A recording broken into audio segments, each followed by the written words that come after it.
What's up, friends? Rock Chalk Sports here on KansasNation.com. ESPN Kansas City with Dan Courtwright. I'm Sean Kellerman. Appreciate everybody watching on YouTube as well. And if you miss anything from the show today or any of our shows, check us out on Apple Podcasts, Spotify, or afterward, we'll upload it on YouTube as well. Appreciate everybody tuning in on this Wednesday hump day. A little bit of a sleepy day for guys like us. Yeah, did you just wake up? After I rolled out, man. I just rolled out. It was 3:30 last night that I actually... That is rough. I'm so sorry to tell you that I did not stay up and listen to your post game. Are you kidding me? I know. I listened to a little bit. I listened to the first, like when you guys came on initially. Did either of us say anything intelligent? No, I think you were just like saying what was happening in your dreams because you were drifting off. I think that sounds right. You I know. and David both. I was slamming some Diet Dr. Peppers last night. I stopped over at Casey's, shout out, on my way to the post game show. Got a Diet Mountain Dew, big one, big boy. I really don't like the styrofoam cups, but it was the biggest one they had At Casey's. No, just in general. Oh, sure. Gas stations when they have styrofoam cups. Why is that? Why does soda taste better out of plastic than styrofoam? I think it tastes better out of like the best. And this is maybe something that we can get into, like top 10 like drinking drinkware. The glass Mexican Coke. Oh, best. Well, yeah, the best. That goes without saying. Best. But I wanted a big one, so I got a Diet Mountain Dew, and then I crushed a couple 12-ounce Diet Dr. Peppers during post game. Nice. It was a late night. For you. But what time did you wake up this morning? I don't. Ava came in at like 7 something. She actually came in literally after I got in bed at 3:30. But thank God I was able to pick her up and take her back to her bed, and she stayed in her bed after that. Nice. But I was like. I laughed when she came in. I was like, "Are you kidding me?" But it was before I had fallen asleep, so there was that. But anyway, nice. no, my wife helped out big time this morning, getting Ava dressed and teeth brushed and all that. So I was like, good, I'm going to eat this cinnamon raisin bagel and get on the road. Yeah.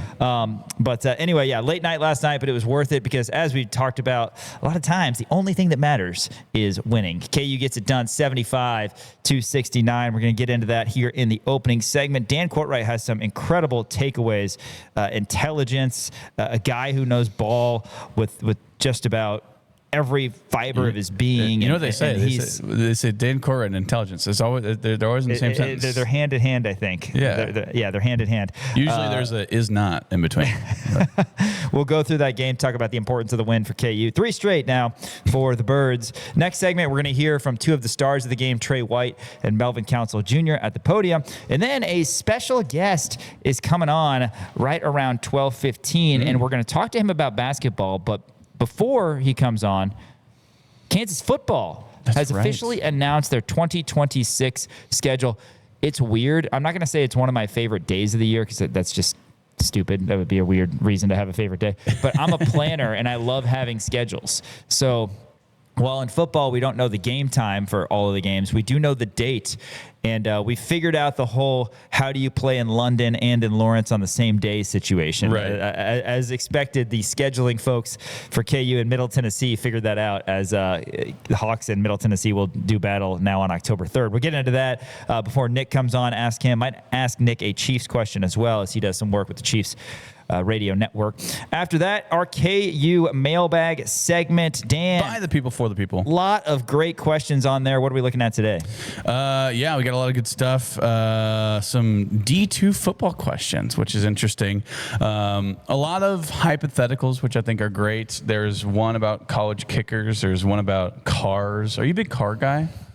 Car? I'm big on working cars, which we don't have. Sure, that's fair. That actually makes sense. Oh my gosh! By the way, this just reminds me. I got a call yesterday. So remember how I said my car was going to cost $1,100 to fix? And I thought you said it was $1,300. It was like $1,130. I think was the number. Okay. That was just to tear apart the engine to see what was wrong with it. Oh, of course. So now they're like, hey, by the way, it's going to cost $4,000 Okay, no, that's to fix it. And so here's the thing. We looked up the Kelly Blue Book, like the value of my car. It's worth like $1,700. Yeah, no, it's gone. Literally, it's going to cost double the amount of what the car is worth to fix it. Have you talked to Piper? You're done with it, obviously. We're done with it. Yeah, we're done with it. Oh, man. See you later, Kia. So many great trips to Kansas City to Sports Radio 810 WHB Union Broadcasting episode in that car. A lot of fun in that car. Yeah, but so that's exciting. I want to be there when you light it on fire. All right. I know it'll be crunch it into a little cube. Yeah, that'll be fun. I don't know. Well, hopefully oddly satisfying. Hopefully we can find somebody to potentially like a mechanic to buy it for like $500. I have a guy who can sell it for you. I do. Oh. I do. He's trying to do that with my Jeep right now. Oh, wow. So I sent him photos. He did it with an 05 Hyundai. Nice. Did you know me when I had that car? No. I've only known you with the Jeep. Okay. Yeah, I had an 05 Hyundai that was my car that I bought used, and I was like, I'm not going to get anything for this. And this dude who's probably in between our ages, he's probably like 30, he is my wife's cousin's husband. So my wife's cousin's name is Brooke. And Brooke's husband is Austin, and Austin has helped me out a couple times with vehicles. So he's working on my Jeep right now. Right, but does he buy them and then work on them and then try to sell them? Like, is he one of those, like kind of like almost like a house flipper, but with cars? Essentially, yeah. Cool. Or he'll fix what needs to be fixed, and then he'll do all of the, hey, I'm going to put this up, and see how much money I can get. And then we obviously gave him a nice cut of it, but yeah, dude, no, that's huge. Shout out to Austin. I don't know if you listen, man, but shout out to Austin. We need more Austins in this world. Well, we do with our car issues, for sure. We specifically us. Anyway, all right, let's talk KU and Colorado. We're gonna close the show, by the way, hearing from Jacque Vaughn at the podium post game. I guess it's technically not a first win. I liked what one of the podium questions was to Coach JV, saying, well, I guess it doesn't count as an official win, but I guess you get the assist for this one. Yeah, right? That's fun. It's pretty legit. So whoever the reporter was who asked that, probably patting himself on the back, but deservedly so. I like it. 75-69. He wrote that before the game. You know that. 14-5. KU improves to 3-2 in conference play. 4-2 rather in conference play. 3 straight conference wins. Kansas started 1-2. Dan was saying this team is on the fast track to being 1-5 in Big 12 play, and all of a sudden, they're 4-2, and Dan is left wondering what happened. Well, turns out KU's got a lot of talent. KU has a great coaching staff, and they have found something. It wasn't as pretty last night as it was the 2 games at Fog Allen Fieldhouse last week, but Colorado, they were throwing a dart at it. They certainly were scrappy, hit some threes in the first half, and we'll kind of break down both of these halves. But before we do that, your takeaways from KU getting this win in the Rocky Mountains. Yeah, I mean, we can kind of, roll through the game. First of all, I think Kansas got off to a really hot start once again. I believe they led Colorado at 1 point 13-5, which that's how you get them in a corner, right? I don't think if Kansas goes on that run, I think Kansas could potentially lose this game out in Boulder. But you get them trapped in a corner, you get them kind of on their heels a little bit at the beginning of the game, make them crawl their way back, make them claw and scratch their way back. And Colorado certainly did that, right? They had an excellent game plan. They threw out that 2-3 zone and just completely swallowed up the inside. Bengot Dak did an excellent job on Flory Badunga in the first half. Flory went into halftime with only 2 points and maybe like 1 or 2 post touches, really. He finished this game only shooting I think he only shot 5 field goal attempts in this one, or at least he was 4 out of 5. Yeah. So, I mean, that's something that you look at and you go, man, how do you not get Flory Badunga the ball? But that's essentially what the game plan was, hey, you take away the middle, make Kansas beat you with threes. And Kansas, they shot well from the 3-point line. I think they shot well from the field as well. Darren wasn't on because he was doing Darren Peterson things. He was driving and going between the legs and cutting defenders, and he would put up those floaters and just was hitting the front iron quite a few times, at least early in that game. So it was a really impressive performance. that you liked to see out of different guys. And namely, I wanted to shout out Trey White. 17 points, 15 rebounds out of Trey White. Unbelievable. He's playing the guard. He played power forward for a little bit there as Kansas kind of went the 4 out, 1 in with Trey White kind of playing that. But you saw Bryson down low and Flory kind of playing the high post whenever they were trying to break the press, and it just wasn't working. And it just, it was a little bit too close of a game for comfort, at least in the first half of action. But then Kansas turned it on in the second half. You saw Flory really become the dominant big man that we all know and love. He finished this game with 9 rebounds. He finished off a lob. He was hitting some shots, doing some great stuff on the defensive end of the ball. You saw another one of those amazing hustle plays out of him where Flory dives on the ground, gets the ball, tosses it over to Melvin. He runs all the way back and gets the and one. That essentially could have been a 2-point swing or it would have been a 4-point swing for Colorado, I believe, because they scored on the possession before that. All of a sudden, Flory's on the floor getting that rebound. He goes down, gets 3 points out of it. So that's the hustle play that you want to see out of the big man. Usually you see that out of guards and different guys who are closer to the ground is not going to hurt as much whenever you're falling down like that. Flory be doing an excellent job. And then you look at Melvin Council, 18 points in this game. Fantastic job. He had the 4-point swing in about 5 seconds. Was he out of bounds?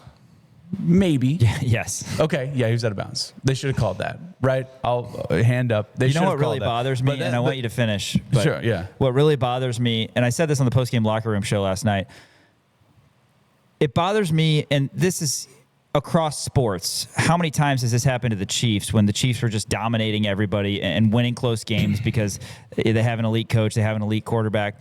People will fixate on one play. Yes, it was an obvious miscall by Big 12, and Fran Fraschilla couldn't get over it. Bless his heart. But he kept bringing it up. He was not thrilled. I understand Kansas got 2 points, and maybe it should have been at least a 3-point swing. That does not mean that Colorado was going to win the game. Right. I understand that. It was a missed call. That doesn't mean it cost them the game. Yeah. The game still would have been the game. You still would have had however much time was left. But it was a missed call. I understand Colorado fans being upset. We would be up in arms as well. But Colorado never led in the second half in this one. Let's not act like they were going to take whatever perceived momentum from a technical foul and go score. But did you have anything else you wanted to say? I got a few things just regarding it. Kansas really turned it on in the second half. I think it was a really close game in the first half, and then Colorado, weirdly enough, they kind of went away from the zone. I think you saw them get rid of the zone, and that's why Flory was able to be so dominant down low. But they had such great rim protection that, it's hard to – I mean, Colorado only finished this game with 1 block,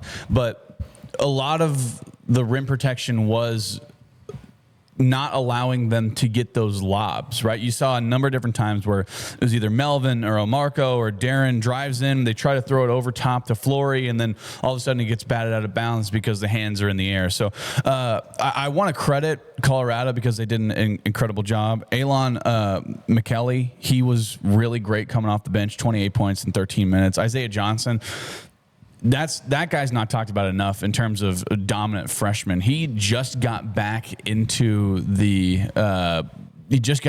starting lineup. I think this is like his 3rd game that he's started for Colorado, but he's their leading scorer. He finished this game with 19 points as well. But Kansas, again, a tough, gritty road win. It wasn't the prettiest of the road wins, but I said this in my postgame locker room show. This is probably the most important post-game locker room show video. I was going to say, are you reiterating what I said? No, yeah.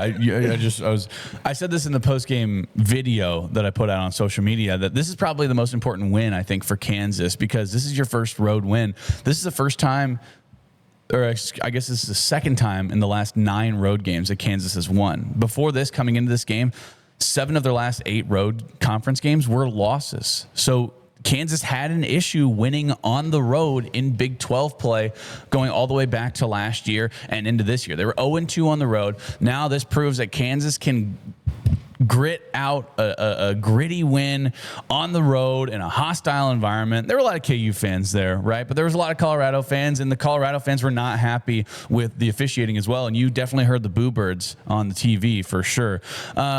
So I think this is a very, very important win, especially coming after such a big week from last week. I think this is good for momentum. Yeah, you had to win it.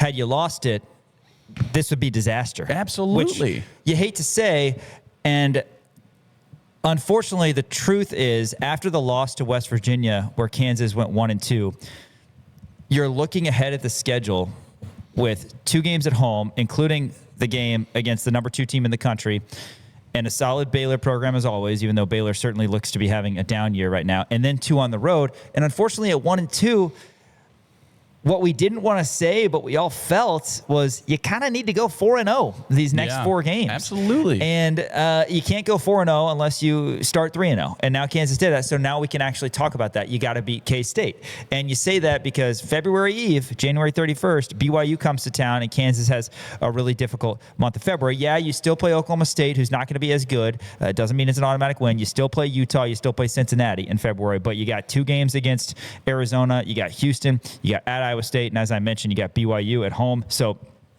important to stack some wins. The road thing, yes, Kansas has struggled the past couple of years, and that's what's been such a stark difference from the first 20-plus years that Coach Self was here, is that Kansas was always better on the road than anybody else in conference play. KU got a nice one on the road at NC State, which was good in non-con play, but 0-2 start. If you were to ask me, would you take 1-2 through your first 3 road Big 12 games, I'd probably say no. I'd probably say 2-1. Sure. Right. But when you start 0-2, you got to go 1-2, and now you focus on beating K-State. And I will say this really quick before I kind of recap this game and go through it. In the days of NIL and the transfer portal, I'm already worried if I'm a Colorado fan about the bag that people are going to throw at Isaiah Johnson. Oh my gosh, absolutely. He's so good. You talked about how he hadn't started a lot. Well, he's no longer a diamond in the rough, averaging nearly 16 points a game. Texas Tech has a really good guard, similar guard in Christian Anderson, who I'd imagine they'd have to pay a pretty penny for, and he's done well there. Just a sophomore. Johnson is going to get paid whether it's Colorado or somebody else, and that's just the way of the world. But yeah, getting back to the beginning of this game, 13-5, Kansas goes on a 9-0 run. Darren Peterson hits back-to-back threes, and then Melvin Council hits a 3. You're thinking, oh, man, this is DP cooking, right? Another one. All of a sudden, Peterson, he is getting doubled, was laboring a little bit throughout the game. Other guys stepped up. Colorado had a couple nice runs after Kansas got up by 8 at 20-12, and then Kansas, after an Elmarco Jackson transition bucket, made it 28-20.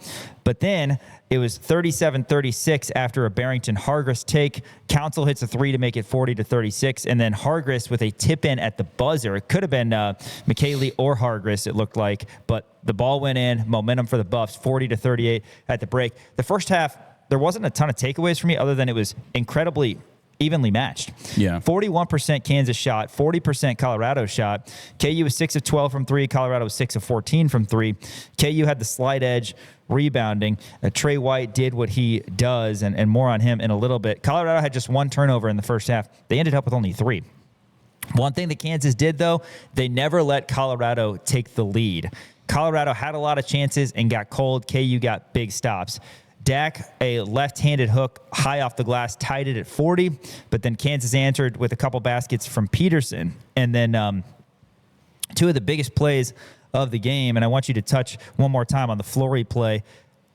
53-49, Flory gets the 50-50 ball on the ground and then is able to convert on the other end, get the N1 to make it 56-49. Yeah, I mean, and that right there is going to be, I mean, if you have a season highlight reel, that's going to be on there, right? Because that was so big for momentum, because Colorado, again, that was one of those situations where Colorado could have easily gotten back into the game and potentially taken the lead for the first time in the second half. And Flory Bidunga getting on the ground, being able to put all that effort into it and find Melvin Council. It was kind of an awkward pass too, but just shoving the ball towards him.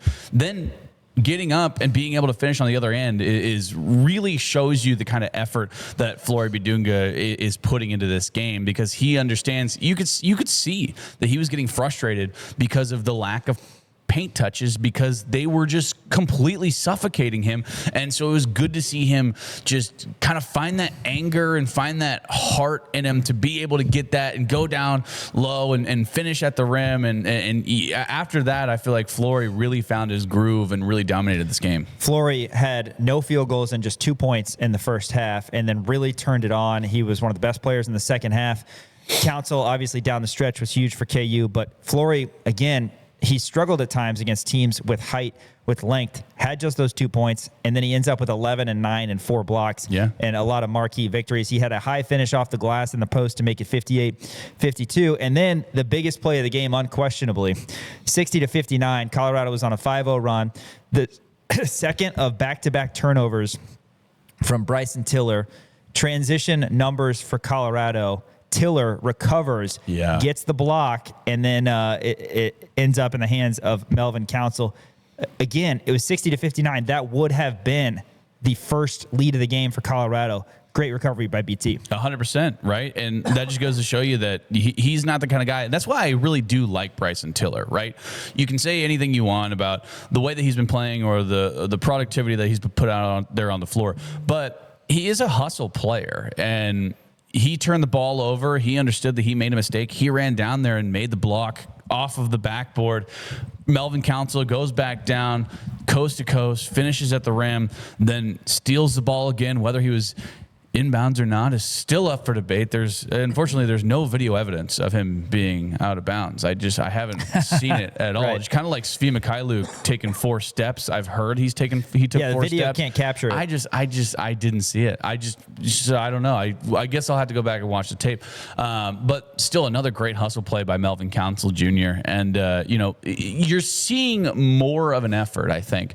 I think at the beginning of this game, Kansas, the ball was sticking a little bit. You weren't seeing guys make moves to the basket as much. You saw a lot of swing arounds on the outside, and that was kind of about it, and guys looking for open shots, that kind of thing.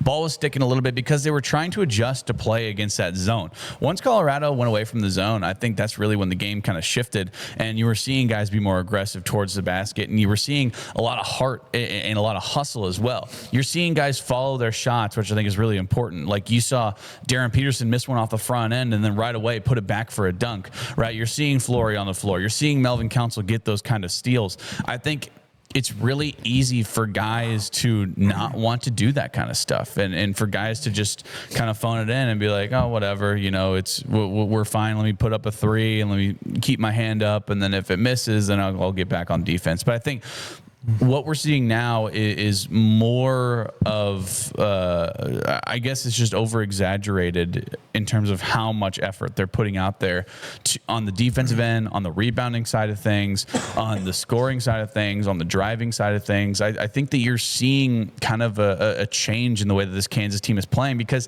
I think personally that they understand the situation that they're in. What are they, 6th in the conference right now? I think they understand that that's not good enough for Kansas. Kansas should win the Big 12 every year, as they did for 14 years in a row. I think that they understand that, oh, hey, we need to be better if we want to be thought of as great, or, some of the great players at the University of Kansas. Yeah, and real quick on that, Kansas wants to be top tier. A couple weeks ago, we were worried about the NCAA tournament a little bit, right? Fell out of the rankings. Now, in my opinion, and we'll talk about this more, of course, as bracketology becomes a bigger thing, Kansas wants to get off that 4-5 line. Yes. Right? I'm going to let you take it. I got to take a drink. Yeah, no, go for it. Yeah. Kansas wants to get off the 4-5 line. Fran said it last night. He said that this team, whenever they're firing on all cylinders, this is a top 10 team. This is a Absolutely. Final Four caliber team. You look at the talent that we have with, the double-double that Trey White put up last night. Nobody expected that out of Trey White whenever he came into Kansas, right? Darren Peterson putting up 15 shots, was a little cold, but still was really good, and you can see the raw talent that he has there. Flory be doing good, not putting his head down, not getting defeated after a really rough first half, right? Melvin Council continuing to drive to the ball and continuing to just be an absolute dog out there. Just came up with that, by the way. Oh, yeah. The talent on this team is enough to be a legitimate Final Four team, a legitimate national title contender. And they need to continue it. And we talked about this after the Iowa State game. It's like, oh, we'll just play every game like that, right? Right. And easier said than done. At the Baylor game, I think it's fair to say that they did. They continued that. And then in terms of the mindset, I think that Kansas had in the Colorado game, I think that they did. In terms of productivity, in terms of what they put out there on the court, not up to par in terms of the talent out there. But in terms of, like I said, the mindset that they had, the grittiness, the toughness, the effort that was put forth, I think that carried over. Toughness, grittiness. I mean, those are words you would use to describe Trey White and Melvin Council. Absolutely. Council gets 10 of KU's last 13. KU probably work on closing a little bit better, right? It was 71-60. KU was up 11 and then ends up only winning by 6. But all in all, like you said, a grinded out win, defense dominating the glass, and KU flipped it in the second half. 46% they shot, Colorado 36% when those teams were basically even in the first half. So shout out to KU on that front. And Peterson didn't have his best game, but the other guys picked it up. Colorado shot just 31% in the second half, just 18% from 3. KU also +9 on the glass in the second half. 75-69, KU 14-5. 4-2 in Big 12 play. After this, we're going to go to the podium. Trey White and Melvin Council post-game victory in Boulder. Rock Chalk Sports, KansasNation.com, ESPN, Kansas City. KU over Colorado for the 127th time last night. I actually didn't see ESPN show highlights of Colorado beating us. They also didn't show us beating them. Yeah, but true. It was kind of a breath of fresh air. They had a graphic. I made sure, because you said that last show. Yeah. I made sure to keep an extra eye out. They did post a little thing above the score bug that said Colorado's last win against Kansas in 2013. Of course. Yeah. I mean, They failed to mention that Kansas beat Colorado twice last year. Yeah. But they made sure to mention that and Colorado 125 other times. And 125 other times. You're absolutely right. But they did mention that Kansas did lose to Colorado back in 2013. Yeah. So well, at least we didn't have to see any highlights. It's just interesting. You will on Saturday night see highlights of K-State beating us, even though we've beaten them 203 times, more than any program has beaten any program in D1 history. Over under 5.5 times Michael Beasley's brought. Oh, it's unbelievable. Yeah. Are you going over? 5.5? That's a good line. I'll go over. It's a good line. I'll go over. Trey White and Melvin Council at the podium post-game. KU's 6-point win. I had 3 turnovers. Oh my God. All right, fire away, please. Guys, you went by narrow margin pretty much the entire game. How are you able to hold on? Defense, we know we'll be preaching practice on the road, in the huddle. Just defenses and just coming together as one. Melvin, what was your thought process, I guess, on that play where you drove in for the layup and stole it right at the out-of-bounds line and scored a game? I was trying to get back, but so happened my hands was up and I got the ball. That's really it was. I wasn't even thinking about stealing it or nothing. Trey, you got a lot of rebounds. Was that your goal tonight?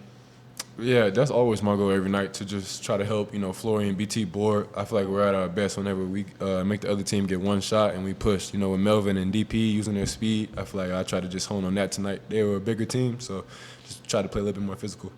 How big was Melvin's play when he stole that ball? I feel like that kind of won the game for us, kind of set the energy, and yeah, that's Melvin.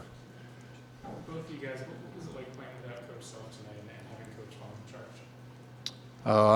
It was kind of different, but we knew he was with us. In the huddle, sideline, like we knew that he was on us still, regardless if he wasn't here. Go ahead. Was it a win-win for Coach? Were you saying that today at all? Yeah, for sure, most definitely. It was Yeah. definitely 1-1 for Coach Self, 1-1 for Coach Vaughn, 1-1 for the team as well. But, we definitely had an extra chip on our shoulder today. Did Coach text anybody yet? Oh no, he texted us last night, telling us what to do, and all the team. We just hearted the message. Trey, what was the key defensively down the stretch for you guys? I think that Colorado went a little over 3 minutes without scoring, and you guys it ended the game there with the run you went on. Yeah, I feel like we were just locked in. We were turned up. We were communicating. Like I said all year, I feel like that's where we hold our hat at. We're a defensive team who can run out, and I feel like at the end of the game, we kind of locked in on the details, and we boarded too. What do you guys think of all the Jacque fans that were in the crowd? We was talking about it before the game. You know, That was crazy. When you come to, you know, such a historic school like this, you know, everywhere you go, you're going to have some fans. So it was definitely fun to see that. How do you guys think playing in Allen Fieldhouse helps prepare you guys for an environment like this tonight? Oh, help us a lot, you know. Seeing that we have fans, it was just, I feel like it was our home game, just in a different city. Because I didn't know we was going to have all these fans here. That was crazy. What was the difference in today's road game? You guys have been winless. We just needed a win. We needed a win on the road. Like, we can't just win at home. We needed to steal one, and we got to keep stealing some. For sure. Trey, you got to the line a lot today. Did you hear the Colorado fans chanting free throw merchant? Yeah, that was crazy. Yeah. 10 times? Yeah, I didn't even know that. But just trying to be aggressive. You know, I know they had taller defenders who are athletic, so they try to, you know, use that and jump. So just kind of use it against them. It's marks 3 straight wins for you guys now following the Iowa State game. Do you feel like, what do you feel like the momentum has shifted for this team? I just feel like we kind of know our identity now. You know, we playing with some pace. You know, we playing tough, and that's pretty much it. You know, we standing on our principles. Anything else? What did Coach Vaughn say after the game to you guys? He was like, keep stacking. You know, it was a great win. Kudos to us, you know, playing through adversity. You know, they Colorado went on their run as well. But, you know, he was just kind of giving praise to us as well. But we definitely, you know, celebrated with him tonight, you know, his first win. Yeah, he definitely got wet on today. For We sure. drenched him today. All right, thanks, fellas. Who's number 18 and 24? We locked him. Trey White and Melvin Council Jr. at the podium. KU over Colorado 75-69. Late night last night in Boulder. A lot of double teams being thrown at Darren Peterson, and it gives these guys an opportunity to put up some numbers. Still kind of notice a little bit, particularly with White and Council, that they're just, you know, it's not going to be perfect, but Right. it seems like when Peterson's on the bench, they're like, okay, now we need to go. Right. Yeah. And we've seen everybody play well together. They did that in the 2 home games last week. It's just a little bit different when you've got a superstar out there. Like, I don't know if White had a field goal attempt before Peterson came out. You had that long stretch before the under-16 timeout. I don't think White took a shot until Peterson went out, and then first possession, White got a good look. But Right. White was awesome. 17 points, 3 of 6 from the field, 2 of 4 from 3, 9 of 10 from the free throw line. Again, doing what he needs to do. 17 and 15 is ridiculous for a guard like that. You go back, Jalen Wilson had 2 games where he had 15 rebounds as a Jayhawk, but Jalen Wilson also was more of a forward and had a couple inches on Trey White. He just is always in the trees. It seems like he's got a bloody nose every other game. I mean, how do you not absolutely love this I can't kid? believe we didn't bring that up. Yeah, he had a bloody nose. Like, this is like his Again, 3rd bloody nose that he's had on the year. And while there have been some misses in the transfer portal, as there is for every program, unquestionably, how perfect have Melvin Council and Trey White been for this team? They are Bill Self players to a T. Yeah. Only thing that bothers me about them is that we only got 1 year of them because they're such good players and they really fit this. And that's why I'm so confident about this team, because they play like one of Bill Self's best basketball teams, because now they're getting it, gritting it out, toughing it out, getting a win on the road. Now they have to prove it, and they've got a lot of games against much tougher competition moving forward, and there's going to be some ups and downs, but it's been so fun watching these guys become Jayhawks and play so well. Yeah, I think whenever I think about Trey White, at least at the beginning, I was a little nervous because he had been to 5 different schools or we 4 could actually different cut schools out a or couple whatever. different clips that you said to prove that point. No, sure, that's fine, but you were nervous by saying, okay, well, he's been to 4 different schools and has regressed a little bit each time, and he came out of Illinois only averaging about 10 points per game, shooting 32 or 33% from the 3-point line, but he wasn't known as a 3-point shooter. And I personally thought, like, oh yeah, he'll be a good kind of bench piece. That's why I think I'm overly impressed with what Trey White has been able to do this year, especially with the fact that 15 rebounds as a predominant guard. Like you said, Jalen Wilson had 15 rebounds in 2 games as a Jayhawk, but he predominantly played the power forward. When you look at Trey White, he's predominantly playing the guard position, so he's always in there, like you said, in the trees, getting those rebounds, getting the long rebounds off of long misses, and just his instinct for rebounding, I think, is top notch for a guy of that size. being able to do that is nothing short of impressive. So they still need to, figure out kind of the chemistry between whenever Darren's in there and whenever he's not, right? Like you said, last game kind of threw up a stinker with Trey White. I think he only had 6 points in that game. But he's starting to figure it out, and he's consistently one of the 2 best players out there on the court. KU 8 of 19 from 3. That's going to play as well, 42%. And again, Colorado, I don't know if they were playing tight.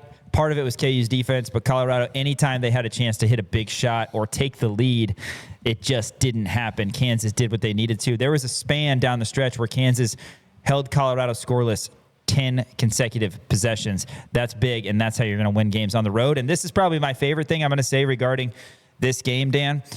All 3 games on the road in Big 12 play, Kansas has scored 75 points. All 3 of those games. Is that right? You're 1 and 2.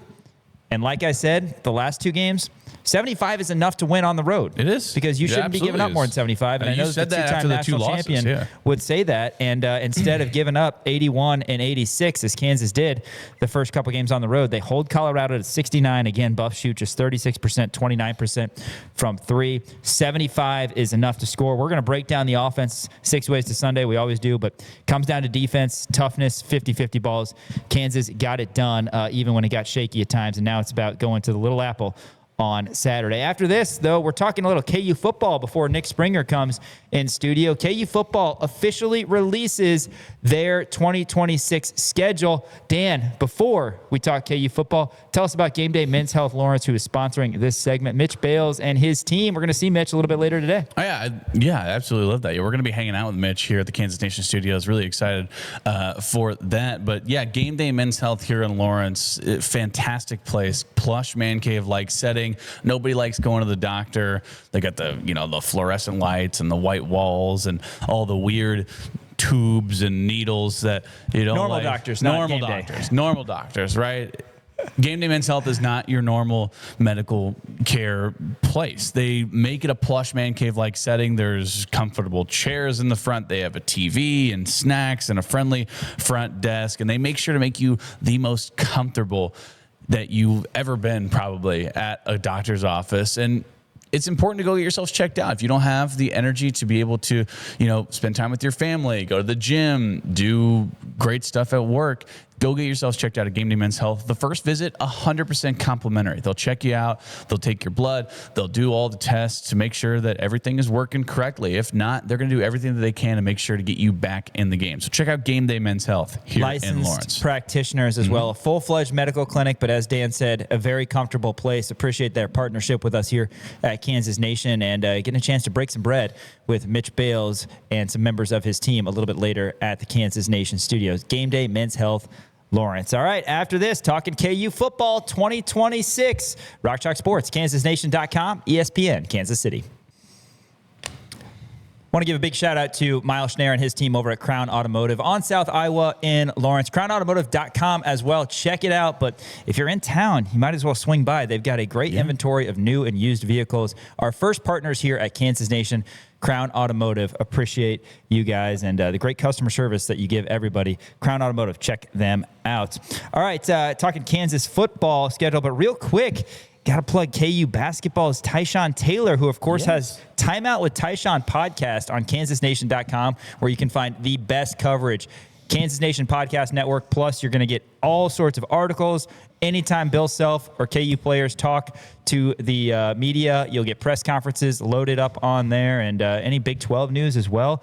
KansasNation.com is the place to go. But I bring up Tyshawn because he is the most recent guest on Haney and the Hawks. Brian Haney has one-on-one sit-downs with KU football and basketball players, legends, if you will, and Tyshawn certainly one of those guys. So a double dose of Tyshawn Taylor. Double dose for Double T. It's always like a good thing. Tyshawn, I've said this before on the show. They always say, don't meet your heroes. Tyshawn is the exact opposite of that. Great guy, great personality, and just a good hang and a good podcast listen as well. So be sure to check all of those out. Yeah, for sure. And again, whether it's Handing the Hawks, Timeout with Tyshawn. We've got Between Two Fountains as well. Got a new episode coming up very shortly on Between Two Fountains. KansasNation.com, the place to be. 2026 Jayhawk football. We've got an idea on what the roster looks like after the transfer portal has closed and KU is pretty much set. We'll have to see how things shake out. I'm sure there will be a few changes just because that's how it goes. But we have a good idea on the roster, and Kansas football schedule is now out. The biggest question was, as I said in the open, how is Kansas going to play a game in London and also in Lawrence on the same day?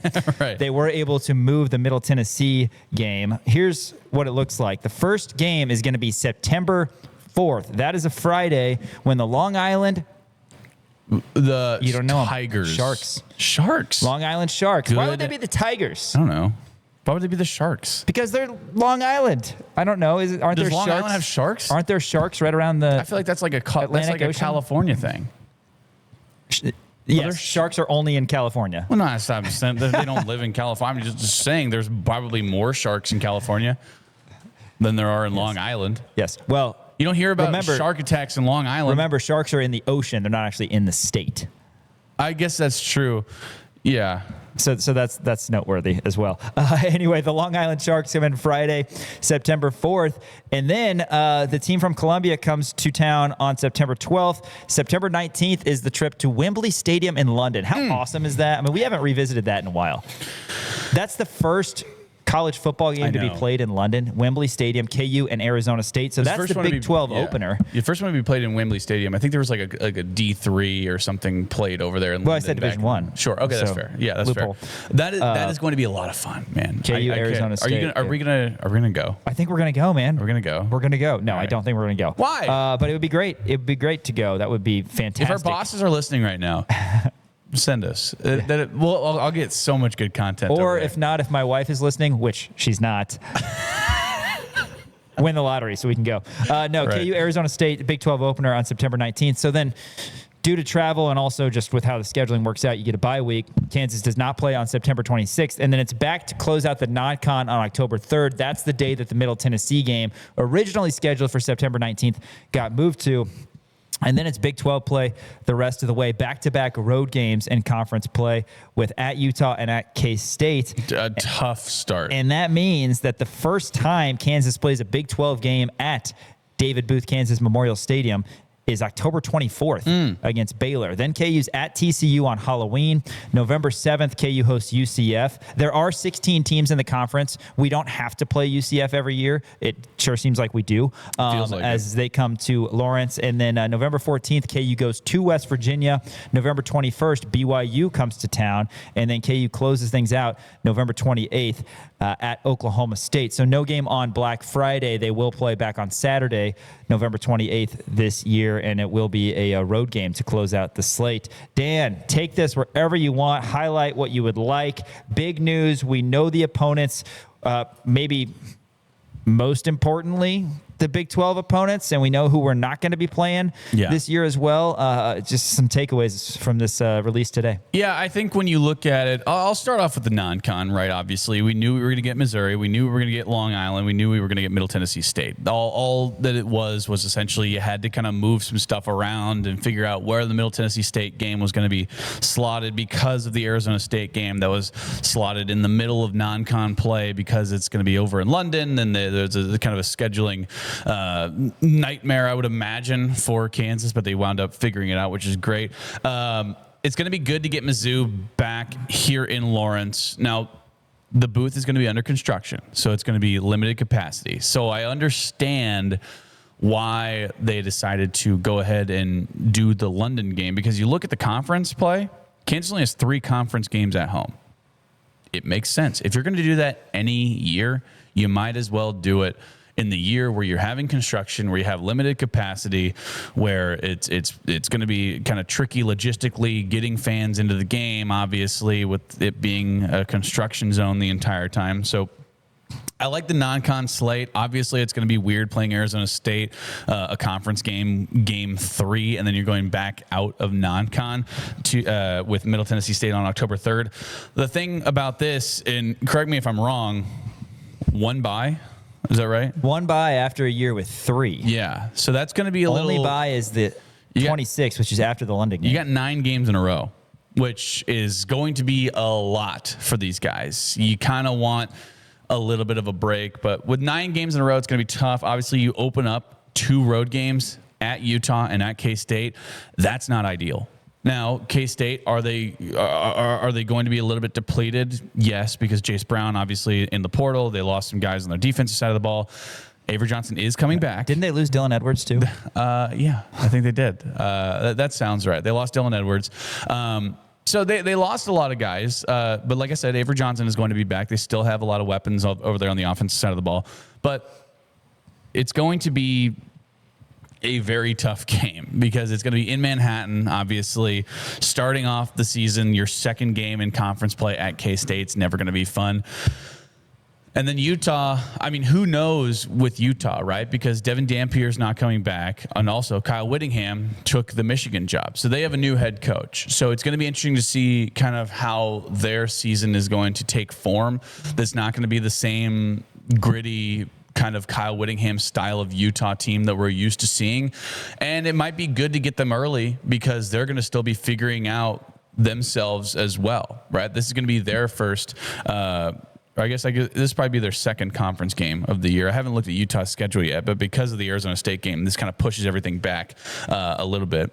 And I guess I'm not even mentioning Arizona State as our first conference game because it's weird because it's just in the middle. It is a technically home game for Kansas. Yeah, technically a home game. So I'm not, but in terms of like true road games, you start off with those 2. That one's going to be really tough. Then you got Baylor at home. Baylor's always going to be pretty good, right? And they just signed DJ Lagway, who, say what you want about DJ Lagway, I still think he's a very good quarterback. I know Florida fans weren't exactly thrilled with the fact that they were paying him a lot of money and he didn't live up to the expectation, but that's just the world that we live in with NIL.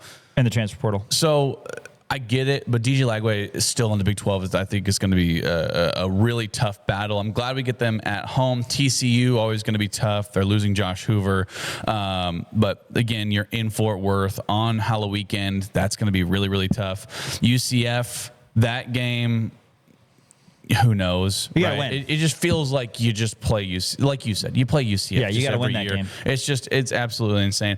At Morgantown, obviously going to be tough, but the last time Kansas was at Morgantown, they lost a heartbreaker back in 2024. So I think that there's going to be a little bit of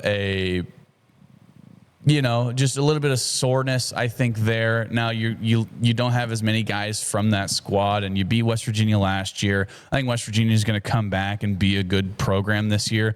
Always going to be tough on the road. BYU is always going to be really, really good. And then you're finishing with Oklahoma State. I mean, they got Mestamaker from North Texas. They got North Texas as coach. Are they going to be as bad as last year? Absolutely not. Are they going to be one of the best teams in the Big 12? I don't think so right away. But the fact that you get them in the last game of the year is going to be really tough because that allows them the entire season to really figure out kind of where they are and guys to buy into the new head coach. Whenever you're going up against a new head coach, I like getting them early, like with Utah. I think Kansas could win the game out at Utah, and they could potentially lose the game in Stillwater against Oklahoma State just because of the fact of guys with new head coaches. That gives them plenty of time to be able to buy in. But all in all, it's a really tough conference slate, but we say that every year, don't we? Or we either say it's going to be really tough or really easy, and we're always so wrong. Yeah, totally. We're always so wrong about it. But here's one thing I'm going to say. The thing that jumped out to me about this release is who Kansas doesn't play. Kansas does not play Texas Tech. Huge, yes. Does not play Houston, who's been very good. I mean, Willie Fritz has got that program completely flipped. Kansas also does not play Iowa State and does not play Arizona. We don't know how good Iowa State's going to be. They've got a first-year head coach as well. And Arizona, who knows? 16 players but were still, last year. KU doesn't play Cincinnati. And they also don't play, again, Colorado. This is the second straight year that Kansas doesn't play Colorado or Houston, and yet UCF makes their way onto our schedule every year, it seems like. Yeah, I'm glad you're really. I mean, I'm really glad that we're not playing Tech. That's the biggest one, I think. Yeah, and there is a algorithm, for lack of a better word, in the future. Kansas is gonna. This is all planned in advance. You knew who you're gonna face. There were some I's and J's that needed to be dotted and some T's that needed to be crossed and that sort of thing. And you're going to face these teams that I mentioned Kansas won't face in 2026 in future years and perhaps in back-to-back years. And we can get into that maybe sometime this summer if we need to. But for 2026, Kansas does not play Texas Tech, who's probably, in my opinion, going to be the favorite in the conference, right? Yeah. Big 12 champions. And then you don't play an upstart Houston team who won a lot of games last year. Not playing Iowa State's going to be weird. Not playing Colorado for the second straight year will be weird. But again, just to kind of reset this, Long Island in Lawrence, Friday, September 4th. Then you got the Storage Mart Border Showdown, if you will, Saturday, September 12th, also in Lawrence. That's a win. So now you're sitting at 2-0. Then you go to Wembley Stadium, first ever college football game played at Wembley Stadium. Arizona State, they're going to be solid. That's going to be a difficult game. Middle Tennessee, you need to win that game. And then Kansas is at Utah. Again, that's going to be a very different looking Utah team. New coach, new quarterback. Then you have the trip to Manhattan. Dylan Edwards, 220 yards from scrimmage, and that one will be nice to see. Again, that's the first half of the slate. Second half, these are winnable games. Yeah. Again, we don't know, and really nobody has any idea the situation until rosters come together, and how well teams play together is not found out until literally the season happens. But you get Baylor at home, UCF at home. You got to win your home games, particularly if you only have 3 conference home games. You like having Baylor and BYU at home, I think. Yes. I think that gives you more of an advantage when those are losable games. And UCF as well. I mean, Kansas had a little bit of a concern when they went to Orlando, but Baylor and UCF at home. Again, if you want to be a team that goes to a bowl game, you got to win your home games. Right. Got to win those games. You got BYU at home. Again, they're going to be a good program. They've been in the top 25 consistently the last 2 seasons, pretty much every week, and certainly we're in the Big 12 championship game this past year. They'll have a different look, but they will have a good quarterback and a great coach, so that'll be difficult. And then at Oklahoma State, again, there's nothing that says Kansas can't win that game. Oklahoma State's going to be better than they were last year because they probably can't be worse. But again, you look, Kansas not having Texas Tech, not having a good Iowa State program, not having a good Houston program. I think there's some things to like, and maybe some fans, I think more fans will look at this with optimism about making a bowl game than vice versa. Right. I would say that fans probably feel better about making a bowl game after this release than they did before this release. Is that fair to say? I would say so. I think when you look at it, obviously you have a lot of road games in conference play, which is going to be tough. But like you said, you're not playing Tech. You're not playing Houston. You're not playing Iowa State. You're not playing Colorado. So right away, that makes you feel really good about it. And then you look at the 3 home games. You go, those are winnable, right? Especially if you get BYU kind of on their heels a little bit. You have 3 winnable games in the non-conference with Long Island, Middle Tennessee, and then I'm looking at September 12th. I'm seeing Mizzou. Obviously, they're losing some guys. I think you're in Lawrence. It's going to be a ruckus crowd. Yeah, you got to win that. I think you absolutely have to win that, just because A, I hate them, and B, I think just to get that monkey off your back, because you haven't beaten them in so long. It's been 2008 since the last time that Kansas wound up beating Mizzou. So you got to get that off your back. I think right away you got a couple of wins there. I think you can win at West Virginia. You can win at Oklahoma State. So right now, I don't think a bowl game is not too crazy to think about. But again, nobody knows. No one knows. And, nobody knows. we're not even gonna 2 go- years ago, we thought Arizona State was going to be the worst team in the conference, and all of a sudden they went to the college football playoff. And that's what I was going to say, is we're not even going to have a chance to potentially decipher how it looks after the preseason polls are released, because they were so off 2 years ago that they did away with them. But we just have nothing but speculation moving forward. But exciting times as the Kansas football schedule release came out a little bit earlier today. We're going to talk about that with Nick Springer from the Kansas City Sports Network Network. Nick, the most eligible bachelor in the tri-state area, will join us next segment here in the Kansas Nation studio to talk KU hoops, KU football, and Eric, no longer the enemy, Bieniemy as well. That's right. Potentially making his way back to the city of fountains. That's all next on Rock Chalk Sports, KansasNation.com, and ESPN Kansas City. Well, Dan's having car trouble. Elijah's having car trouble. I'm having car trouble. A good place to go if you are having car trouble, Crown Automotive on South Iowa here in Lawrence. That's right. Yeah, check out Crown Automotive. They have a great service center over there. And if you're looking for a new car like I am right now, because I'm not going to spend $4,000 on my $1,700 car. Why not? You know what? You know what? Fine. I'll do it. I'll take out a loan. No, I'm not going to do that. But I'm looking for a new car right now, so I will definitely swing by Crown Automotive. A lot of new Toyotas and Volkswagens there, and they have a lot of the used cars as well. So they'll make sure to get you in the car that fits your needs. So check out crownautomotive.com. Nick Springer, Kansas City Sports Network, joins us here in studio. Nick, you look well. Appreciate you coming on. I understand you have great optimism about the Kansas football schedule. We're going to start right there. We were talking off air. You said you could realistically see this team get to 8-9 wins with the schedule. Exciting times. We'll talk basketball. He said the floor is 11. Yeah, but let's open with that. This just came out today. Your thoughts on the schedule? Maybe some teams Kansas is not playing. Thank God we get a chance to play UCF this year. Excited for that. In general, your reaction? Central Florida, shout out to Central Florida.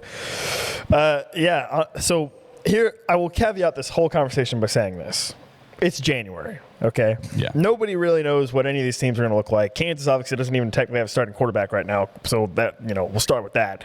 And the past couple seasons, actually, that the schedule has come out, you go back to like 2024, a lot of people were saying, oh my gosh, Kansas has an easy schedule.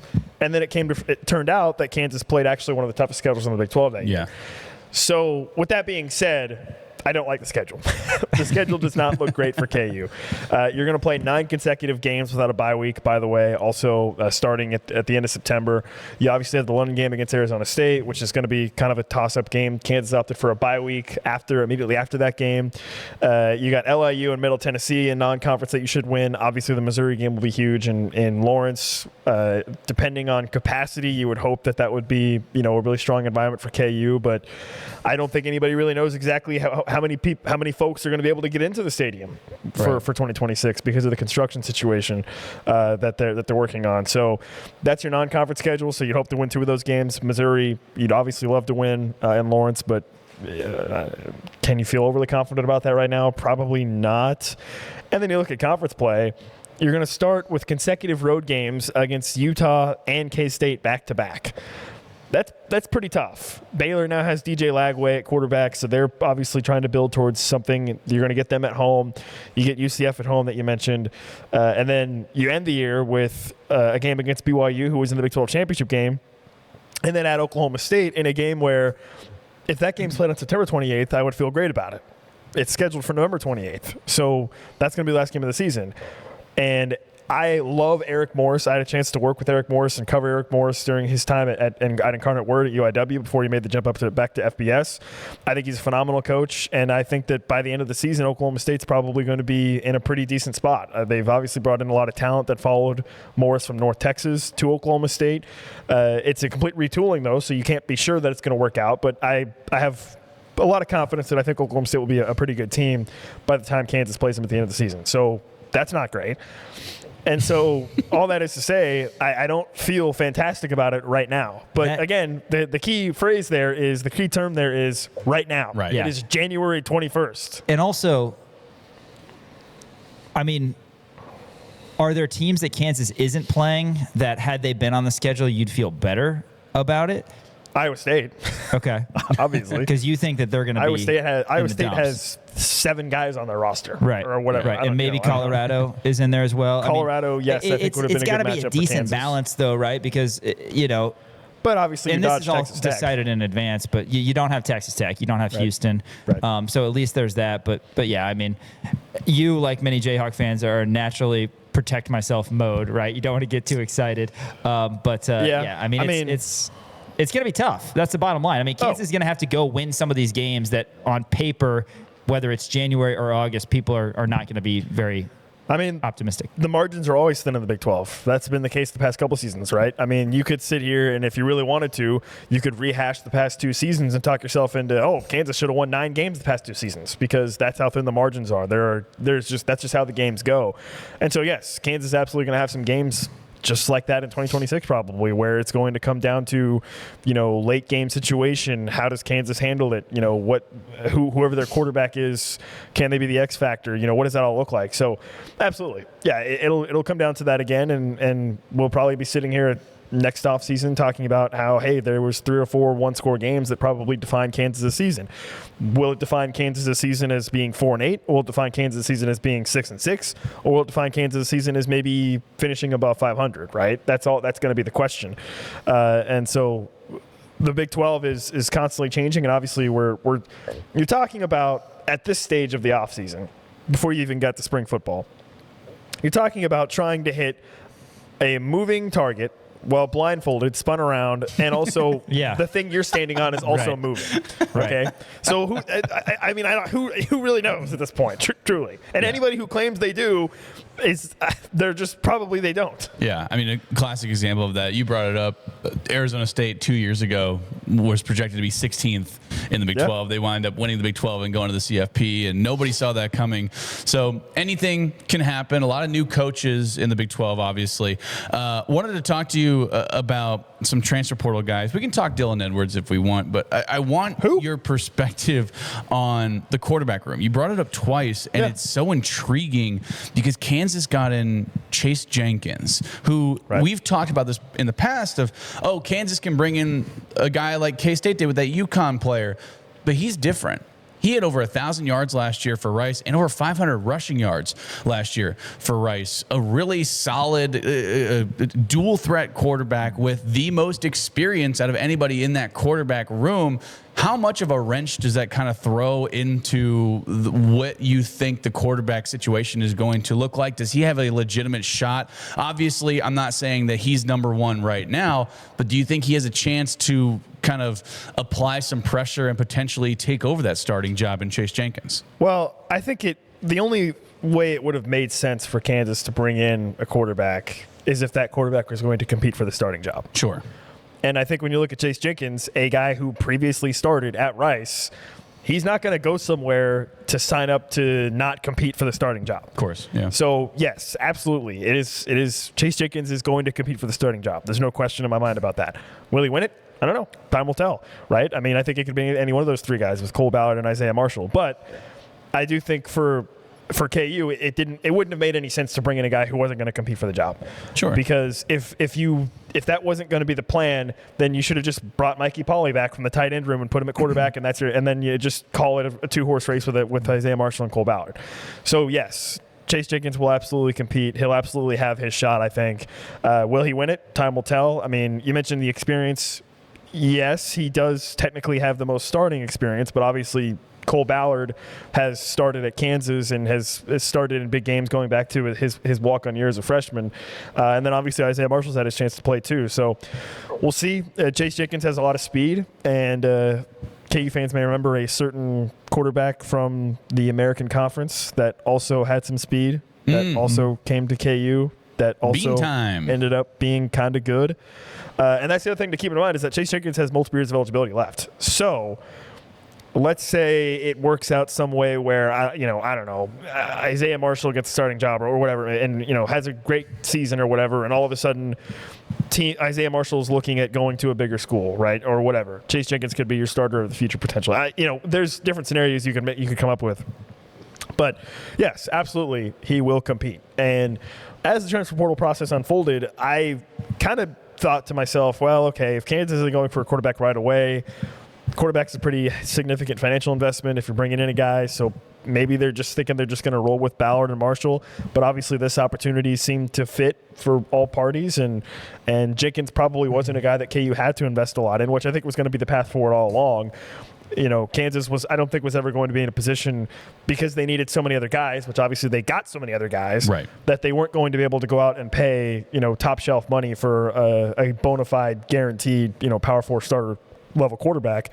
But a guy like Chase Jenkins, who played a season at Rice, was a starter. Rice obviously wasn't that great this year. They went 5-7, I think, but he had a chance to showcase some of his skills, and now he'll get a chance to do it at Kansas. So time will tell on who the starter will be for Kansas in 2026. You knew that Kansas would probably get another quarterback. I think Jenkins is maybe even a little bit better than you thought you would get, at least on paper, with a lot of the reasons that you just gave, Nick. And it should be a legitimate 3-horse race. We'll see. It'll be exciting. First time under Coach Leipold that there's going to be a quarterback battle heading into the fall. Excited for Kansas football. One last thing on the schedule. I figured this out as to why we were confused. We were like, last year Kansas had 3 bye weeks, and this year they've only got 1. It's just because they're not playing week 0. Yeah, well, they're not playing week 0, so that's 1 week that would not get. But if it goes from 3 byes to 1, because the scheduling, Labor Day is on Monday, September 7th, so everything is a week later. So week 0 is now August 29th. And then Kansas plays their first game Friday, September 4th. And then, like you guys talked about, just 1 bye. And Kansas has 9 straight after that bye, which takes place on September 26th. So that'll be a tough challenge as well. All right, Nick, let's transition over to basketball. A late one last night. Kansas over Colorado, 75-69. Had to grind this one out. Got it done in the second half. Evenly played first half. Flory kind of came alive there a little bit, and Melvin certainly 10 of KU's last 13. Your takeaways from that, and we haven't talked to you about last week as well, so a nice little 3-game stretch here for KU. Yeah, obviously they were really good at home with 2 big wins against Iowa State and Baylor, and then the big question became, okay, now do it away from Allen Fieldhouse. And against Colorado, I don't think Kansas played a particularly great game. Defensively, they had some issues in the first half, and Colorado was hitting some threes. Second half, Colorado really kind of faded. But I think you kind of led off with what my biggest takeaway was, which is Flory Badunga is rounding into form, and Flory Badunga needs to be getting the ball more. Plain and simple, flat out. I think the Kansas offense needs to be getting him the ball more because he has demonstrated that he can be efficient. Every time he went 4 or 5 from the floor in this game against Colorado and did a nice job and was efficient. But also, I think he's proven that he has showcased enough post moves that you can throw it to him in the post, and he's going to demand some respect from his opponent. And against Colorado, he had a couple nice passes from the post as well. So my takeaway was, you need to get the ball to Flory more on the offense. He needs to touch the ball. I think we've seen at times this season games where when you have Darren Peterson and you have Melvin Council and even to a certain extent Trey White, those are 3 guys that typically do their best work with the ball in their hands. And when they're out there together, I think they end up kind of having the ball and you end up losing sight of you can still feed the post, right? Because I think Flory sometimes can be viewed as somebody who doesn't need the ball to be effective because, you can lob it to him or he's a guy that's going to fight for offensive rebounds, whatever. But, man, I think he showcased that you need to get him the ball in the half-court offense because he has played well enough that he's going to demand respect from his opponents, and teams are going to have to, react to him getting the ball, which is going to open things up for some other guys. So that's what I would like to see more of. Kansas did a little bit more of it in the second half. I think even Jacque Vaughn mentioned in post-game that was a priority for them, and I think in the second half that message got through. They probably doubled down on it at halftime because I think Flory needs to get the ball more. And, Melvin Council stepped up in a big way late in the game when Darren Peterson had rolled his ankle, but he still ends up playing the last 11 minutes, by the way. Yeah. So congratulations, KU fans. You got your wish. Darren Peterson played to end the game, right? Good job, despite rolling his ankle. So, hopefully that narrative is put to bed with the effort that he put forth. And obviously Darren Peterson still ends up hitting a big shot as well late in the game to put Kansas up 9. That really ultimately kind of iced the game. But the critical sequence I thought late in the game was Colorado would cut it to 60-59. It was 1-point lead for Kansas. And KU was kind of on the back foot. Colorado was on a 9-2 run, I think, at that point. And Colorado gets a steal. They go down. There was a chase down block. Then Melvin Council gets it, goes coast to coast, scores, and then gets that immediate steal and scores again. And a 1-point game goes to a 5-point game in the span of 10 seconds. And that just seemed to completely suck all the air out of the arena and suck all the wind out of the sails of Colorado as they were trying to build back into that game. And then obviously Darren Peterson hits a 3 as well that officially I think kind of helped ice the game too. But yeah, all in all, solid win, and obviously it sets up for now a big opportunity for KU to go to Manhattan and try to beat K-State, which they haven't done in the past couple seasons. I hope it happens because I do not have very good feelings towards Jerome Cornball Tang. So hopefully, I hope he's enjoying his last few months though. Yeah. Hopefully Hey, they got a win against Utah. Yeah, they did. He was up in the student section. Yeah, Was he actually? He was. Yeah, he was. Oh my goodness! He went up in the After student beating section, Utah by doing 3 to move to 1-5. Correct. Yeah. Oh my. Yeah, it was. It was interesting. Well, I wanted but- to. Yeah. No, Yeah, go- and then also obviously, the wild card of this whole situation is Bill Self. Right. It seems like I think he might be back on Saturday. That was it. Things seem to be trending positively towards that, but obviously, you can't say for sure, and you want to prioritize his health. But that's the other wild card is that Jacque Vaughn was the acting head coach last night. Did a pretty good job. They had a really, really nice lob play out of a timeout when KU was up 4 in the second half. That got a dunk for Flory. So. He did a good job, obviously, and now we'll see what KU can do on Saturday. Yeah, certainly, and obviously, hoping the best for Coach Self as he's dealing with feeling under the weather. But Jacque Vaughn did a really good job. I want to talk to you about narratives since you brought it up. I love narratives. Yes. Yeah, Kansas heading into this game, they were 1 for their last 8 on the road in conference play. Kansas finally gets a win in conference play. I don't know if it's necessarily kind of proves that Kansas can win a road conference game because Colorado wasn't the best, but they still had some talented players. They have a talented freshman, obviously. But the path forward, I want to talk to you about K-State, how important this win was for Kansas to finally get a road victory in conference play after the narrative was Kansas can't win on the road in the Big 12. Now they're heading out to Bramlage. The way I'm looking at it, you throw records out the window because this is K-State's Super Bowl. It always is every year whenever Kansas comes to town. You look at ticket prices. They're essentially paying guys to go to K-State games, any other game except for the KU game. And then all of a sudden you're seeing tickets that are like $4,000 for KU coming to town. Just how important was this game in terms of flipping that narrative that Kansas can win a Big 12 road game, and the fact that they're going into K-State after K-State beats Utah for their first conference win? Yeah, I don't know how much that narrative really factored into this team specifically because, the 7 out of 8 stat is something that I brought up as well. But, 6 of those were the previous team. Right, and exactly. This team is obviously not the same as last year's team. Now, they did have those 2 losses. They took their losses on the road, too, to start conference play against UCF and West Virginia. So, yeah, I think it was a strong win. Colorado is a pesky team. They have as many wins right now as they had the entire season last year, so they're obviously improved from what they had last year. But yeah, I don't know. I mean, I think it's, to me, it's just simply more important to maintain that winning streak heading into the game against K-State, to maintain that positive momentum heading into the game against K-State, and to feel like you're going to go in there and show little bro who's boss, right? Yeah. And I think that's what it's going to be about on Saturday, because to me, this is an everything but the kitchen sink game for Kansas against Kansas State. Kansas State's bad; they suck. There's no other way to say it. And this is going to kick off for Kansas a run where they're going to play 4 teams that are top 15 in KenPom. When you look at, they'll have a week off before they play BYU. Then they're going to play Texas Tech and Lubbock. Then they have Iowa State. Then they have Arizona. So it's critically important for Kansas to win this game in terms of just the rivalry of it. But then also, then you could say, hey, we're on a 4-game win streak heading into that tough stretch of games. So that's kind of the way I look at it. And then the other thing is, I mentioned it, you're going to have a week off before you play BYU. Right. Every team's going to have a week where they have a week off. Kansas is coming after this K-State game. To me, that is a sign that you should double or triple down on. This is the game that Kansas has to win. Everything goes into this game because you're going to have a week to rest guys. You're going to have a week to recuperate. So win at all costs in this game needs to be the mentality, I think, for Kansas. You can't lose this game. K-State's bad. You're heading into a tough stretch. You haven't won in Manhattan the past couple seasons. It has to happen. You just have to get it done. And isn't that interesting? Because I said a little bit earlier in the show, I didn't want to say this out loud, and maybe nobody did. It's must win. You might have. Yeah. I'll say it. But I'll say it. It's must win. I don't care. When Kansas lost to West Virginia and they were sitting at 1-2, knowing what you had on January 31st and on, realistically, again, you didn't want to say it, 1 game at a time, all that. You had to win the next 4. And now Kansas has won the next 3 and it gives themselves an actual chance to do this. how bad are you feeling if KU loses to K-State? Oh, terrible. Okay. So, but terrible. I won't want to take a long walk that off would a have short been the pier. same. I mean, it's going to be bad. And that would have been the same answer had Kansas lost really any of these last 3 games, right? For different reasons. Colorado because they're bad, realistically.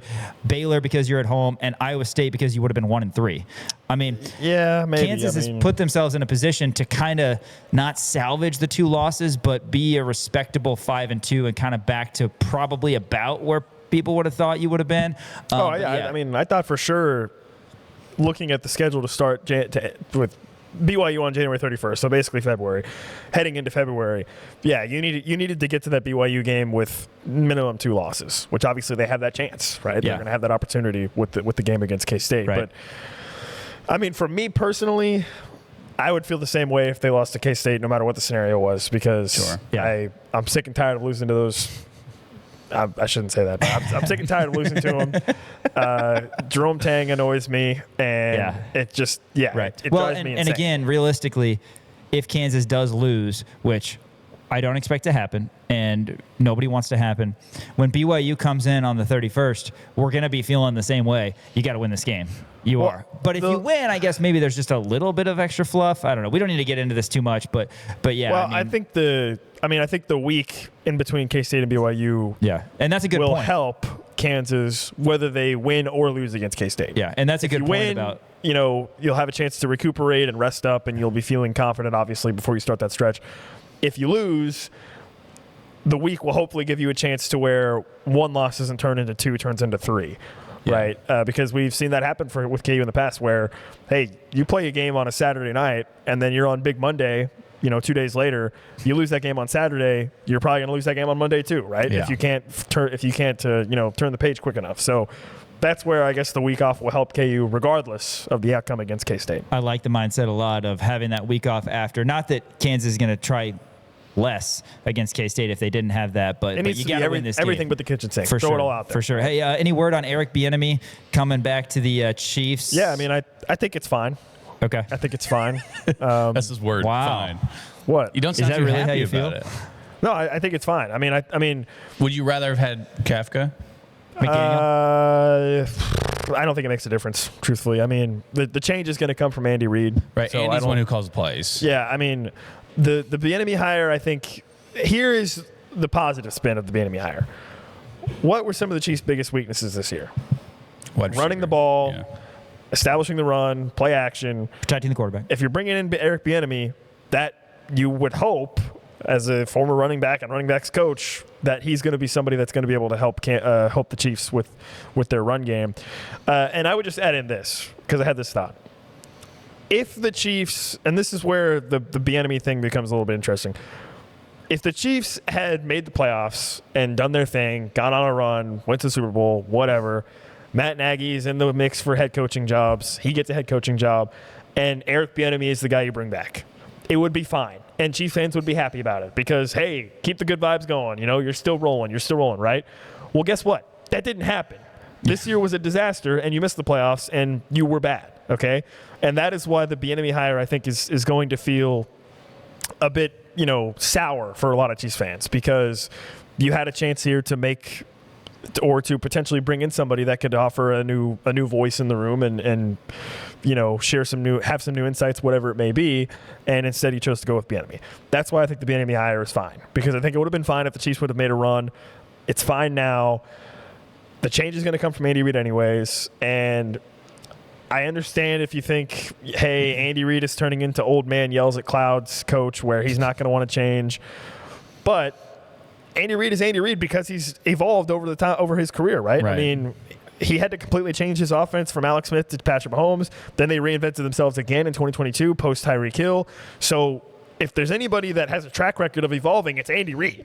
Right. So then there's 5 different coaching changes in that staff alone. You never really see that whenever you're retaining a head coach. Yeah, so now the that's change was probably going to come, Veach, but still, the change was going to come from Reid regardless, right? Like the only offensive coordinator hire that I think would have been like, holy smokes, like they're going to make major changes would have been like a Mike McDaniel, sure, or because even like if they brought in Cliff Kingsbury, I don't think that would have been like this groundbreaking, like he's going to make a bunch of changes.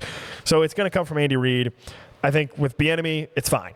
It's fine. Yeah. It's fine. Hopefully he can help fix the running game. And then, I think Andy Reid's earned the benefit of the doubt that he'll have a chance to make some changes this upcoming season for the offense. And that's why I think it's fine. You Well, heard it here hopefully, first, folks. It's fine. Hopefully, a year from now, we're previewing the Chiefs in the AFC Championship game. It's weird seeing them not there. Yeah. But, We definitely will be. A lot of years of dominance, and Chiefs took a step back. I mean, this look at year. the AFC. They all suck. Yeah. Yeah. Everybody in the AFC sucks. Hey, listen, We don't think Jarrett if the Stidham Chiefs can do it. Listen, if Patrick Mahomes had not gotten hurt and the Chiefs had magically finagled their way into the playoffs as like a 7 seed, you would be picking the Chiefs. Yeah, you would have picked the Chiefs 100%. against anybody else It's because everybody hilarious. else sucks. Yeah, it's Yeah. good stuff. Good stuff. Nick Springer, Kansas City Sports Network. Appreciate you coming in as Everybody usual. sucks except for you guys. Thanks. Appreciate You guys that don't suck. here at the Kansas Nation Studios. Check out Kansas City Sports Network. Really appreciate Kevin Flaherty, Nick Springer, and those guys. Friends of the show here at Kansas Nation. We're going to go to the podium after this and hear from acting head coach last night, Jacque Vaughn. KU over Colorado, 75-69. That's next. KansasNation.com and ESPN, Kansas City. Game Day Men's Health Lawrence, a great partner with us here at Kansas Nation. Mitch Bales and his team, they will help you out. Did you know that 60% of men experience ED at some point in their lives, and 50% of men experience low T at some point by the age of 40? If you feel like you're low on energy or perhaps are dealing with low T and don't know, they can help you out. Comfortable situation, comfortable setting over at Game Day Men's Health Lawrence. It's a place where you actually want to stay and hang out after your Really? appointment. A full-fledged medical clinic, but they got TVs in the lobby. They got a lot of friendly staff. Your first visit over to Game Day Men's Health Lawrence is completely complimentary, a 3-step process with a blood draw. They will answer your questions and make sure that you're feeling the best you can, because as we get older, it's important to, make sure that we get ourselves checked out and feel better about ourselves, feel like the younger version of ourselves, feel like we have the energy that we did back in the day. So get over there to Game Day Men's Health Lawrence. Tell them the guys at Kansas Nation sent you. Jacque Vaughn, he picked up a victory last night as the acting head coach for Kansas, 75-69. And with that, he gets the unenviable task of talking to Greg Gurley postgame in the postgame locker room show, but he also gets to go to the podium serving as the acting head coach. Shout out to Greg, by the way. Check out Between Two Fountains on KansasNation.com. Jacque at the podium postgame, the Jayhawk victory. Let's hear. Yeah, I think just reflecting back on it pretty quickly since the game has been over, I told the guys that the best part of team sports is everyone has a part. And my part was to fill in for Coach. And you do the best that you can. You do it in your way. But I think at the end of the day, mission accomplished. We came here to get a win. We got a great group who showed some resilience tonight, and we'll go home with the W. Jacque, has Coach already texted you? Texted, yes, and then we were talking. I left as he was talking to the whole coaching staff, so we were talking about the game a little bit. And so he definitely was watching the game, and we didn't play as well as we could have or wanted to. But he's excited that we got a W. Didn't he say he was proud of you for stepping in? Or? When we talked initially, it was he knows I'll do anything that he asks. And so my role tonight was to I guess, stand up a little bit. But collectively, we got a great coach. Townsend, Coach Dooley, the scout was done by Coach Bland, Coach Sadler. So our group is pretty high level, and they allowed me to stand up and yell some plays out today. What do you think of the performance in council down the stretch there? Melvin was great. He's done that before for us. Really just get it in his head that he's not going to allow us to lose. And the plays that he made gave us some momentum. He got to the rim. He was aggressive, and he gave us life when we needed it. Did Peterson turn his ankle? Yeah, he did, but not to the extent where he didn't finish the game, which was great. So he showed a lot of resilience in being out there and finishing with our group. So it's good to see. Jacque, you had a lot of success here as a player, and then I don't know if you've been back in almost 30 years, so did it bring back good memories? What do you think of the crowd? Yeah, good memories for me. I think our record overall, my time at KU was pretty good, old Big 8 days, so I don't mind continuing that. This is a great place. I think Tad is doing an unbelievable job with his group. Boulder's a great place. I love walking and getting some crisp air and a good coffee, so it's been good memories coming back for sure. The one about all the Jacque fans. Love it. Why not? We travel, which is a good thing, and proud to be back in my alma mater and be at a place where we do travel. I know you don't technically get the win here, but you get the assist. I guess you're still making plays. I like it. I like it. Nicely done. Do my part. Yeah, there you go. With Coach, sorry, go ahead. Coach, 6 3-pointers for Colorado in the first half, I think 3 for 17 in the second half. Defensively for you guys, what changed from your end to take those looks away from them in the second half? Yeah, we definitely changed up our defense a little bit to take away some looks. They went a little smaller in the second half, didn't play 50 as much, and so gave us a chance to switch more defensively, and I think that was to our advantage a little bit. Gave us a chance to contest some of those threes. The game of basketball, we were allowing some of those game plan-wise at the beginning of the first half. We paid for it in a little bit. There was opportunities for us to stretch the lead that we didn't capitalize on.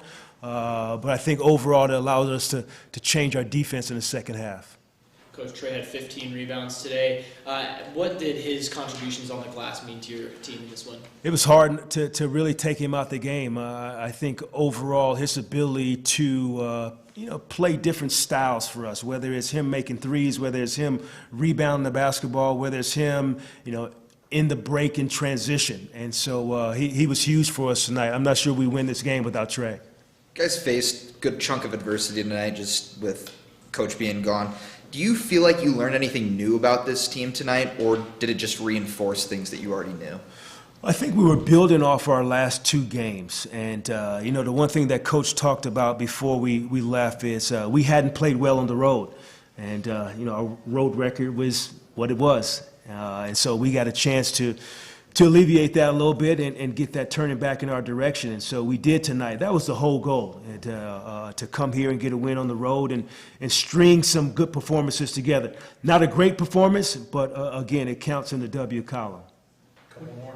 What did you see out of Flory in the second half? He scored 9 of his 11. Say that again? What did you see out of Flory in the second half? Yeah, we tried to establish Flory early in the game, and a little bit to our detriment, the guys were trying to look for him too much at time. Made us a little stagnant. And then there was a stretch in the second half where it came naturally throughout the flow of the offense. And so he was able to score some big buckets for us and then defensively make some stops. We talked about us switching a little bit, and he was able to defend guards, also block shots, and then capitalize on the offensive end. He's a special talent for our group.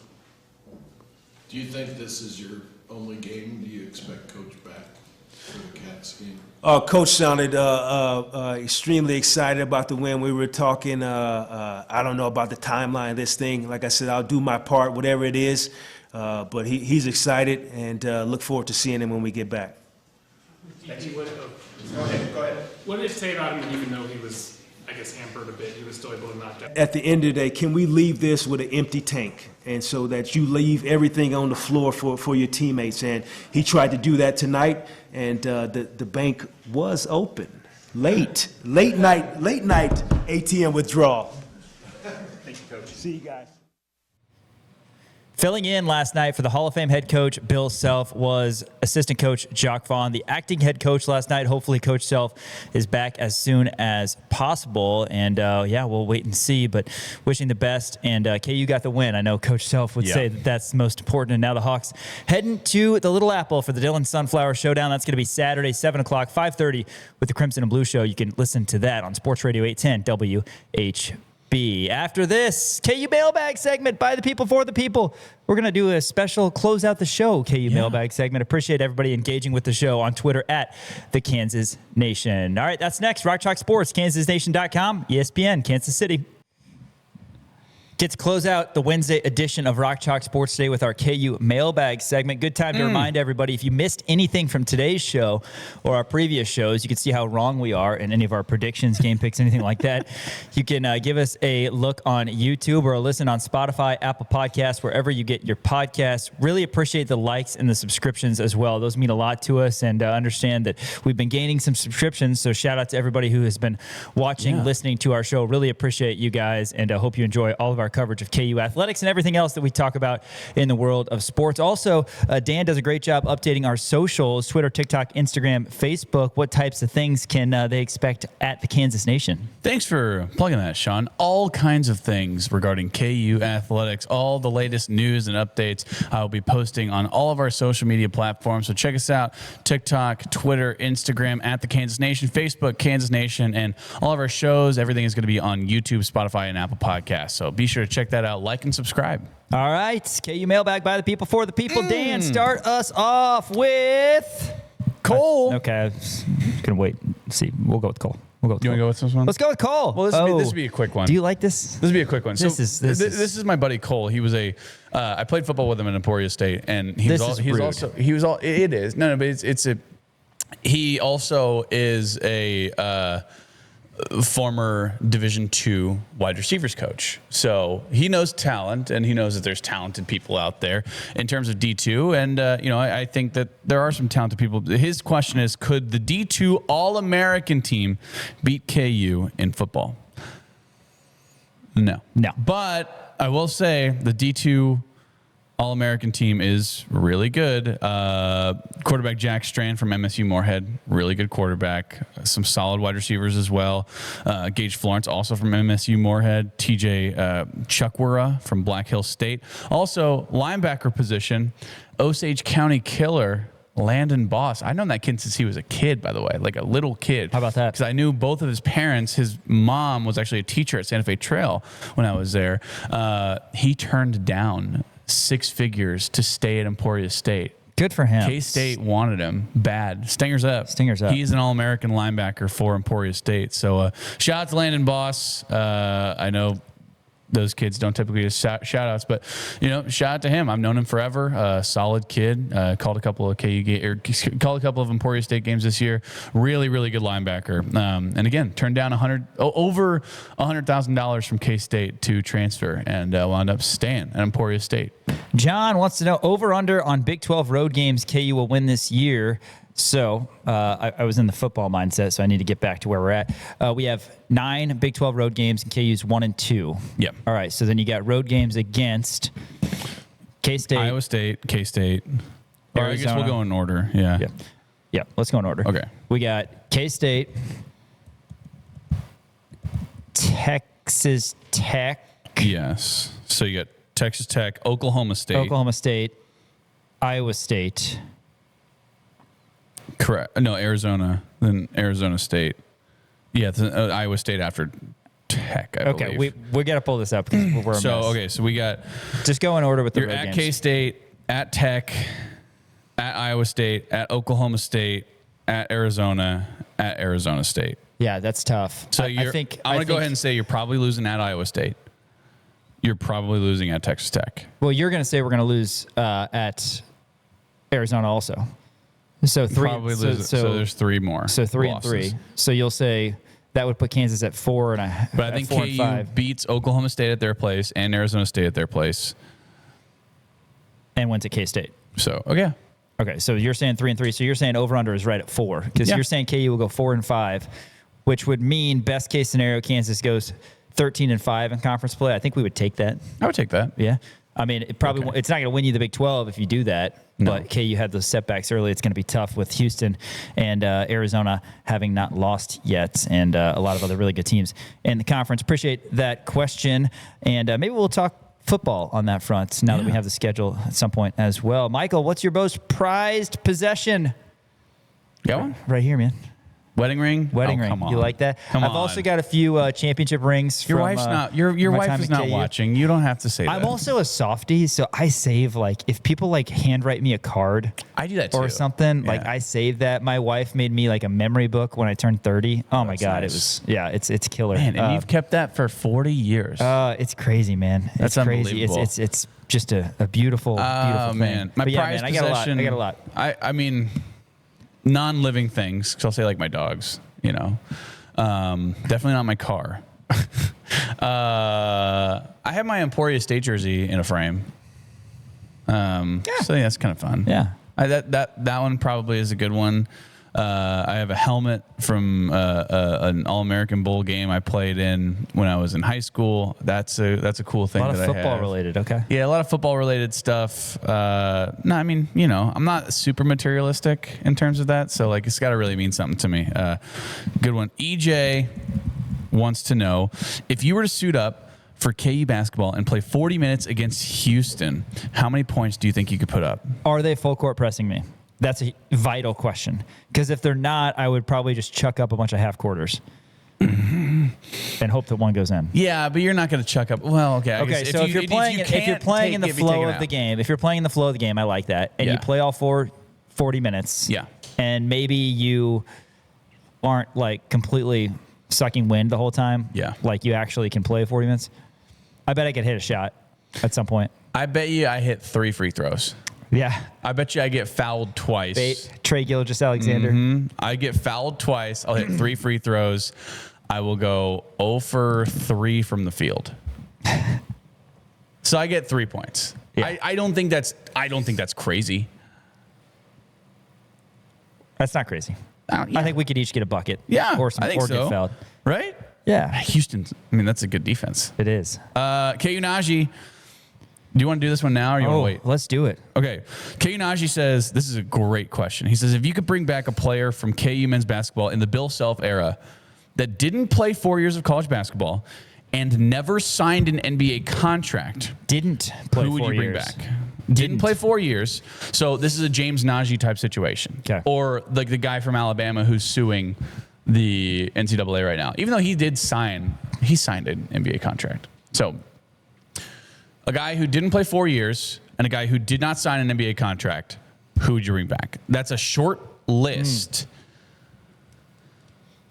Because like off the bat, like I'm thinking, because guys who leave early obviously do that to go to the NBA. So like Landon Lucas played 4. Perry Ellis played 4, obviously. Remy played 5, Landon, but that was because no disrespect to Landon Lucas, but he won't be. No, but won't like be in the it's a conversation. short list though. Like it really is. That's the thing. It is a short list of guys because like Svi left early, but also he didn't leave early. Did he play 4 years? I think he left early. I think he only played 3 for KU. What about guys who didn't play 4 years at KU? Okay, so that makes it more interesting because then you look at guys like Remy Martin Nick potentially, Timberlake. Malik Newman, which I actually think Malik Newman did sign an NBA contract with the Cavs to play in their G League. A player that didn't play 4 years of college ball. Billy Preston is probably the right answer because he didn't play at all for KU except for in exhibition games, and he never played in the NBA. I don't believe. Did he play in the G League? No, he only played overseas. Okay. He might have played This is a good summer question. We're deep in thought right now. league. Yeah.